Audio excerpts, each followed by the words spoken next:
In today's video, I am going to teach you how to add a collaborator on Constant Contact. Adding a collaborator, also called adding a user, is a simple way to give someone else access to your Constant Contact account so they can help manage campaigns, contacts, or reporting. Before you begin, make sure you are signed in to the correct account and take a moment to decide what level of access this person should have. Constant Contact uses roles to control what a user can see and do, so choosing the right role is important. To get started, look to the top right corner of the Constant Contact screen. You will see your profile name. Click on your profile name to open the account menu, then select Settings. This is where Constant Contact keeps the administrative options for your account, including user access.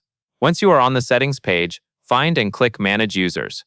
This area shows the people who already have access, and it is also where you can invite someone new. If you are working on an account with multiple team members, take a second to scan the list so you do not accidentally invite someone who is already added. Next, click Add User. This begins the invitation process. A form will appear where you will enter the collaborator's email address. Use an email address that the person can check right away, because Constant Contact will send the invitation there. Double-check the spelling carefully, since a typo can send the invite to the wrong place or prevent the user from receiving it. After entering the email, select the appropriate role. Roles determine permissions, so choose the one that matches what the collaborator needs to do. If you are unsure, it is better to start with more limited access and adjust later, rather than giving more access than necessary. When everything looks correct, click Send Invite.